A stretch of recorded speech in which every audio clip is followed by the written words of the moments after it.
औज़ु बिल्लाहि मिनश्शैतानिर्रजीम बिस्मिल्लाहिर्रहमानिर्रहीम। मुअज़्ज़ज़ सामीन अस्सलामु अलैकुम। आज की वीडियो में हम याजूज माजूज और इंग्लिश में जिन्हें गोग मागोग कहते हैं उनके बारे में बात करेंगे कि वो कौम कौन है, कहाँ आबाद है, कब उनका हरूज होगा, और ये भी क्या नबी पाक सल्लल्लाहु अलैहि वसल्लम ने उनसे मुलाकात की, उन्हें दीन हक की दावत दी या नहीं। और इस किस्से में हम हज़रत ज़ुल्करनैन के बारे में भी बात करेंगे कि वो कौन थे और उन्होंने कैसे इस कौम को बंद किया। मुअज़्ज़ज़ सामीन, याजूज माजूज हज़रत याफिस बिन नूह की नस्ल में से थे। ये उनकी औलाद में से एक फसादी ग्रोह थे। इनकी तादाद बहुत ज़्यादा है। इसका अंदाज़ा इन अहादीस मुबारका से लगाया जा सकता है कि हज़रत अब्दुल्ला बिन उमर ने फरमाया कि जिन्नो इंसान के 10 हिस्से हैं, उनमें से 9 हिस्से याजूज माजूज की हैं और 1 हिस्सा इंसानों का है। यानी कि दुनिया की कुल आबादी से 9 हिस्से ज़्यादा याजूज माजूज की कौम के अफराद हैं। उनमें से कोई उस वक़्त तक नहीं मरता जब तक अपने पीछे 1000 का औलाद ना छोड़ जाए। ये लोग औलादे आदम में से हैं। इनमें औरतें भी होती हैं और मर्द भी होते हैं। ये लोग बहुत जालिम और फसादी हैं।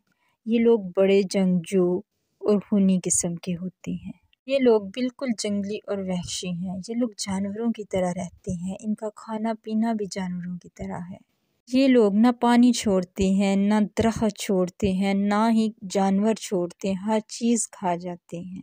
ये लोग इंसानों, कीड़े मकोड़ों, सांपों, बिच्छुओं, हर चीज़ को खा जाते हैं। याजूज माजूज के मज़ालिम से इर्द गिर्द की आबादी बहुत तंग थी। जब हज़रत ज़ुल्करनैन अपने नॉर्थ की तरफ सफ़र पे जा रहे थे तो रास्ते में उन्हें एक कौम मिली। इनसे बात करना बहुत मुश्किल था। इशारों से ही कुछ बात हो पाती थी। वो लोग घरों में नहीं रहते थे, बल्कि वो लोग पहाड़ों के अंदर गारों में रहते थे। 2 पहाड़ों के दरमियान उन्होंने अपना बसेरा किया हुआ था। हज़रत ज़ुल्करनैन हज़रत खिज़र के हालाजाद भाई हैं। वो पैगंबर तो नहीं, लेकिन अल्लाह के वली थे।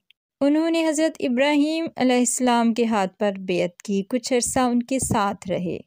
वो एक मुसलमान बादशाह थे और उन्होंने पूरी दुनिया पे हुकूमत की। जब हज़रत ज़ुल्करनैन अलैहिस्सलाम को लोगों ने याजूज माजूज के मज़ालिम का बताया और उनसे मदद तलब की और कहा कि इसके बदले में हम आपको रुपया, पैसा, दौलत भी देंगे, तो हज़रत ज़ुल्करनैन ने कहा कि मेरे पास खुदा का दिया हुआ बहुत कुछ है, लेकिन इनके मुकाबले में तुम मेरी जिस्मानी मदद कर सकते हो, यानी मेरे साथ मिलकर मेहनत करो। हज़रत ज़ुल्करनैन ने दोनों पहाड़ों के दरमियान खंदक खुदाई। इतनी खुदाई की गई कि वहाँ से पानी निकल आया और वहाँ आपने पिघलाए हुए तांबे के गारे से पत्थर जमाए, ऊपर नीचे लोहे के तख्ते लगवाए, उनके दरमियान लकड़ी और कोयला भरवा दिया और उसमें आग लगा दी और पहाड़ की बुलंदी तक वो दीवार आपने ऊंची और मजबूत कर दी। अब याजूज माजूज दीवार से उस पार और दूसरी कौम इस पार रह गए। अहादीस से ये बात साबित है कि रोज़ याजूज माजूज इस दीवार को तोड़ते हैं। रात जब होती है, थक जाते हैं तो कहते हैं बाकी का काम कल करेंगे, लेकिन अल्लाह ताला के हुक्म से दीवार पहले से ज़्यादा मजबूत और ऊंची हो जाती है। फिर आके दूसरे दिन उसे तोड़ना शुरू करते हैं। फिर उनमें से जब कुछ रह जाती है तो उनमें से कोई कहता है आओ हम कल इसे फिर तोड़ेंगे। अगले दिन दीवार पहले दिन से ज़्यादा मजबूत हो जाती है। लेकिन एक दिन ऐसा होगा कि अल्लाह ताला के हुक्म से जब उनके बाहर आने का वक्त होगा तो उन्हीं में से कोई कहेगा कि कल इंशाल्लाह हम इसे तोड़ लें। अगले दिन जब वो जाएंगे तो दीवार वहीं से मिलेगी जहाँ से पहले दिन उन्होंने उसे छोड़ा होगा और इस दीवार को गिराकर वो बाहर आ जाएंगे। नबी पाक सल्लल्लाहु अलैहि वसल्लम के फरमान का मफ़हूम है कि क़यामत उस वक़्त तक कायम नहीं होगी जब तक याजूज माजूज का ख़ुरूज ना हो जाए।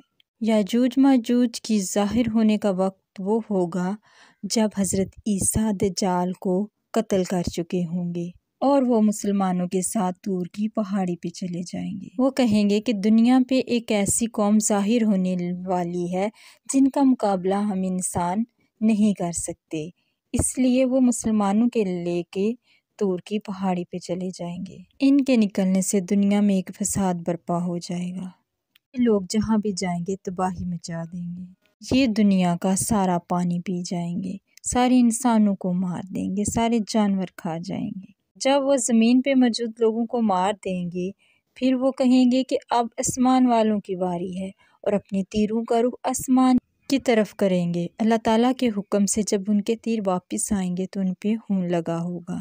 پھر اللہ تعالیٰ سے دعا کریں گے حضرت موسیٰ کہ اے اللہ تعالیٰ ان قوم کو تباہ و برباد کر دے۔ اللہ تعالیٰ ان کی گردنوں میں ایسا کیڑا پیدا کر دیں گے جس سے یہ لوگ مر جائیں گے اور ان کی لاشوں سے ساری دنیا بھر جائے گی۔ پھر اللہ تعالیٰ کے حکم سے ایک پرندہ ظاہر ہوگا جس کی گردن اونٹ جتنی موٹی ہوگی، وہ ان کی لاشوں کو اللہ کے حکم سے کہیں دور لے جائیں گے۔ یہ تو ان کی دنیاوی سزا ہے، ان کو جہنم میں بھی سزا دی جائے گی کیونکہ یہ ایمان نہیں لے کے آئے۔ جب معراج شریف پر نبی پاک صلی اللہ علیہ وسلم تشریف لے کے گئے، اس وقت اللہ تعالیٰ نے آپ صلی اللہ علیہ وآلہ وسلم سے کہا کہ آپ انہیں دین حق کی دعوت دیں۔ آپ ان کے پاس تشریف لے گئے لیکن انہوں نے آپ کے دین کو اور آپ کو نہیں مانا۔ انہوں نے نبی پاک صلی اللہ علیہ وآلہ وسلم کی دعوت حق کو جھٹلا دیا اور بے ایمان ہی رہے۔